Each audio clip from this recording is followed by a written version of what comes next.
Welcome back to Crush the Box. I'm your host, Booyah. Today is going to be one of those ones where I don't talk politics, I don't build anything. I just sit here and talk to you.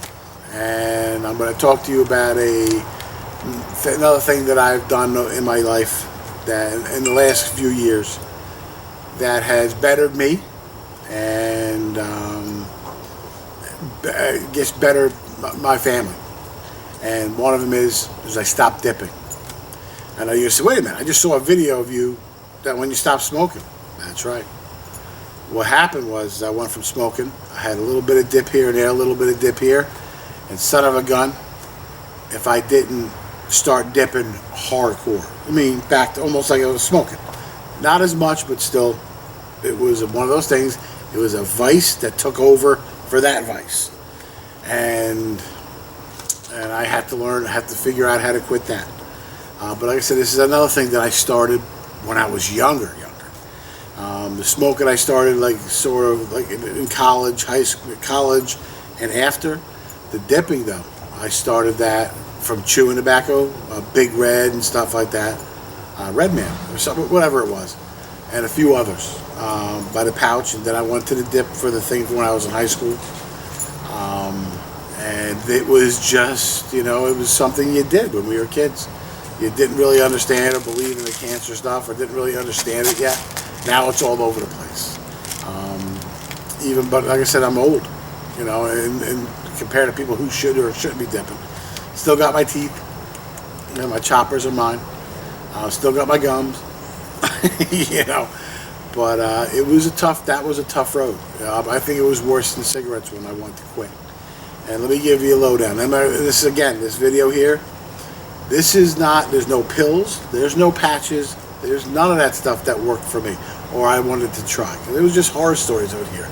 The patch, too much of a patch. You can't chew that much gum.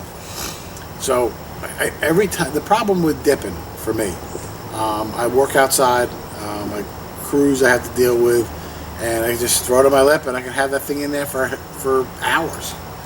I didn't swallow it, so I didn't want to get that throat cancer or stomach cancer, which you probably still can get. It's trickling down there anyway, so any doctors that see this, I know, but that's what people think. So, what I did is my wife, again, was riding me on it, and I was right. I mean, my dad this time was riding me on it. My daughter was starting to give me a little bit of, asking questions. Daddy, why do you do that? And, can I try that? And I said, oh my God. So I said, enough is enough. But now I had to figure a way to stop. I tried it again. I tried to deal with the toothpick by itself. Wasn't happening. I tried to go to the dip that didn't have nicotine in it or any kind of tobacco. That didn't happen. You know what it was? It was so hard to find it. I'd have to travel all the way across the bridge to go get it. So, it was one of those ones. This one was going to be difficult, more difficult than cigarettes, because there was nothing that I was going to be dealing with, or that I was going to be fixing this one with. So, with the cigarettes, I sort of had dip to still keep on going, and with the dip, there was nothing. There was going to be nothing. There was no vices this time. There was no things that I was going to put there. So I sat down with my wife. I said, all right, I'm trying. I'm slowing down and dipping. And every time I would slow down, I would pick back up again. It would be a can a day, a can and a half a day. Then I was getting big sleeves, so I would have to pay less. Every excuse in the book, I was making them. I just couldn't stop. And my brain was just getting there, so now I know I had to stop, and I was getting anxious, and every time I would start slowing down, I'd walk into a gas station, I'd walk into here, and everywhere you went, there it is. It was like a crack addict trying to stop doing crack, and he lives in a crack house. Now you can see how old I am, right? I'm talking about crack now, it's about heroin, right? So let me do it for the young kids. It'd be like a heroin addict trying to stop doing heroin as he's living in a heroin house, okay? That was my problem. I always saw it. It was always easy to get. It's just so easy to get. So, what happened was, and this is my little story, and maybe it'll help you. Okay, we were going on a cruise, the family cruise. My mom, my dad, my wife, me,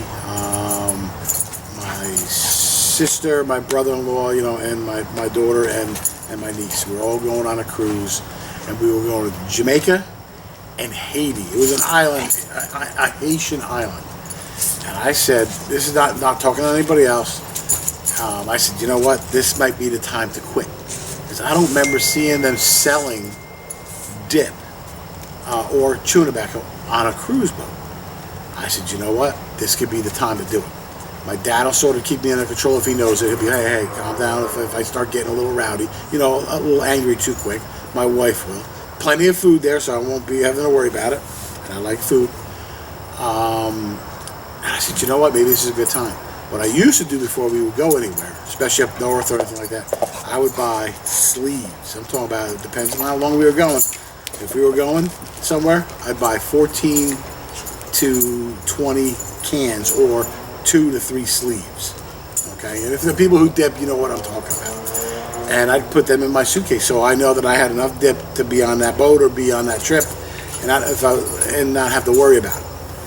This time, I had one dip. I had 2 cans, one that was almost empty and one that was partially empty. And I was getting ready to go on the boat. I pulled my wife aside. I pulled my daughter aside, and I said, listen guys, I said, this is what's up.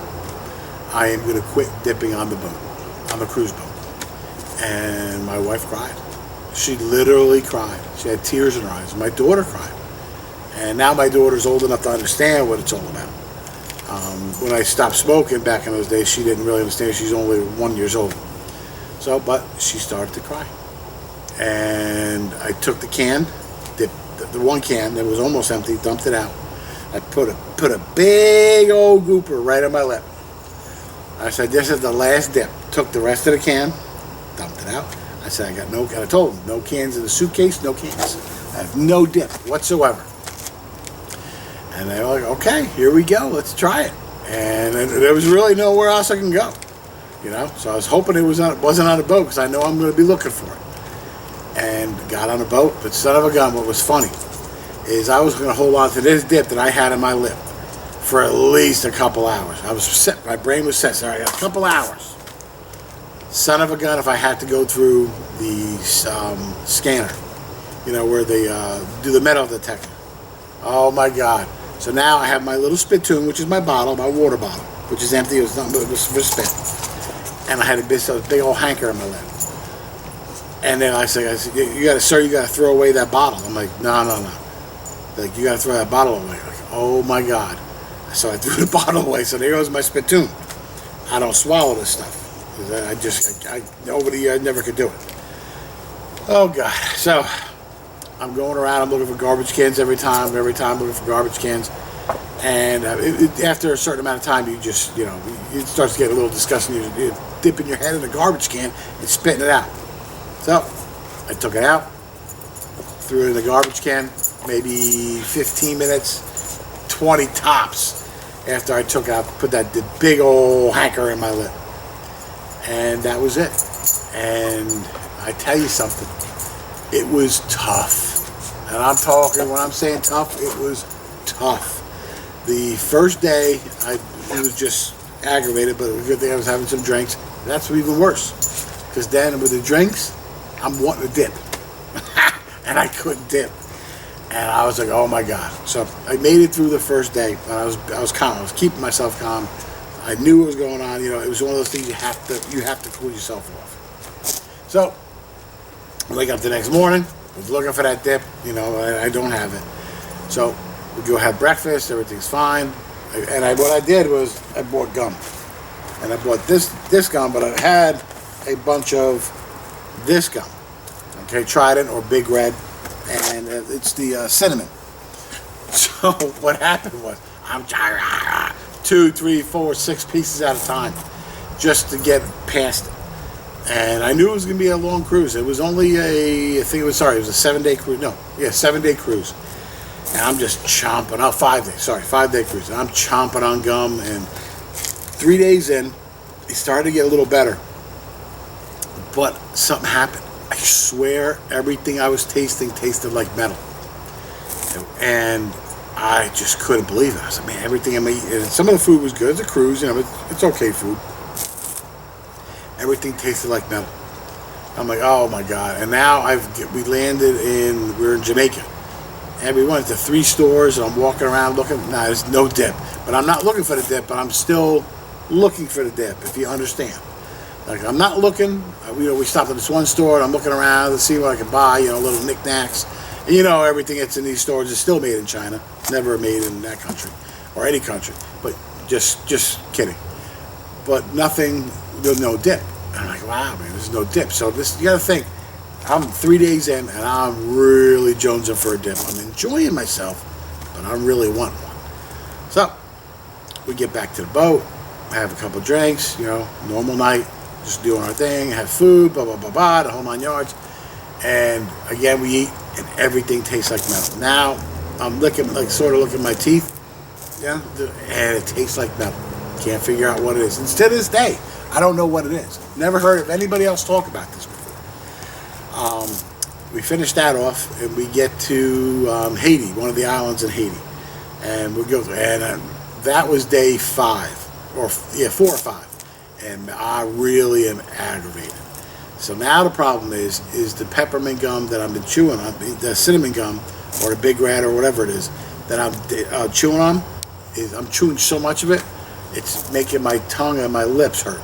I mean, inside my mouth, because it's so much. Oh my God! So that's my favorite gum. Now I'm not chewing that gum.